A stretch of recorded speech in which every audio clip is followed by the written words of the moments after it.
ನಾನಿವತ್ತು ಬೆಳಗ್ಗೆ ತಿಂಡಿ ತಿನ್ಕೊಂಡು ನಮ್ಮ ಅಪಾರ್ಟ್ಮೆಂಟ್ ಹತ್ರ ಹೊರಟೆ.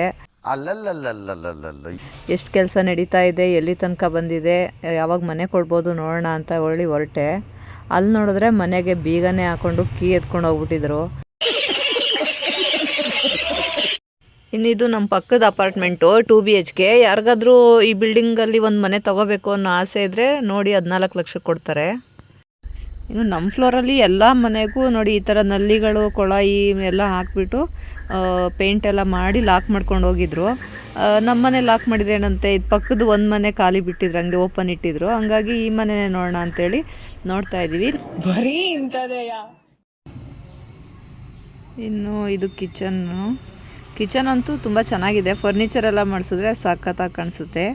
ಇನ್ನು ಇದು ಹಾಲಲ್ಲಿ ನೋಡಿ ಇದು ವಿಂಡೋಸ್ ಎಲ್ಲ ತುಂಬ ಗಾಳಿ ಬೆಳಕಂತೂ ಸಖತ್ತಾಗಿದೆ.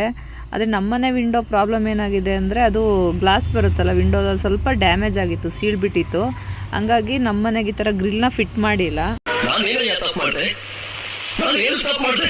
ಹಂಗೆ ಬಿಟ್ಟಿದ್ದಾರೆ. ಅದನ್ನು ಇಲ್ಲಿ ಸ್ವಲ್ಪ ವರ್ಕರ್ ಇದ್ರು, ಅವ್ರ ಹತ್ರ ಹೇಳ್ತಾ ಇದ್ದೆ ನಮ್ಮನೆಗೆ ಈ ಥರ ಮಾಡಿ ಗ್ರಿಲ್ ಹಾಕಿಲ್ಲ ಮತ್ತು ಗ್ಲಾಸ್ ಡ್ಯಾಮೇಜ್ ಇದೆ, ಆದರೆ ಲಾಕ್ ಮಾಡ್ಕೊಂಡು ಹೋಗ್ಬಿಟ್ಟಿದಾರಲ್ಲ ಅಂತ ಅವ್ರನ್ನ ಕೇಳ್ತಾ ಇದ್ದೆ.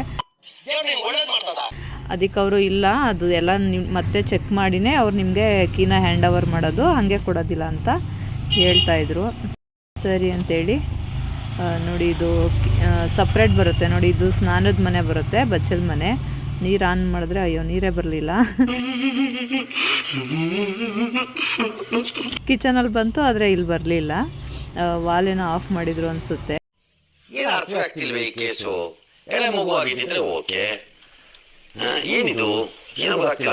ಬೆಡ್ರೂಮು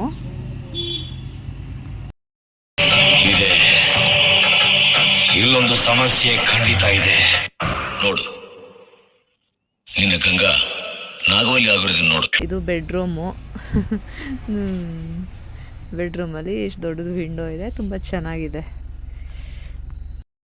ಇನ್ನು ಇದು ನನ್ನ ಗಾಡಿ ತೊಗೊಂಡು 2 ವರ್ಷ ಆಯಿತು. 2 ವರ್ಷದಿಂದ ಒಂದು ಪಂಚರು ಆಗಿರಲಿಲ್ಲ. ಇವಾಗ ನೋಡಿದ್ರೆ ಇದಕ್ಕಿದಂಗೆ 3 ಪಂಚರ್ ಆಗೋಗ್ಬಿಟ್ಟೈತೆ.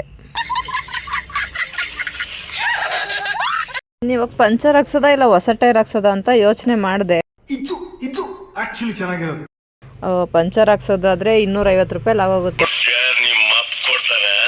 ಹೊಸ ಟೈರ್ ಆದರೆ 1,500 ರೂಪಾಯಿ ಬೇಕಾಗುತ್ತೆ ಅಂತ ಪಂಚರ್ ಹಾಕಿಸ್ಕೊಂಡು ಸೀದಾ ಅಂಗಡಿ ಹತ್ರ ಬಂದೆ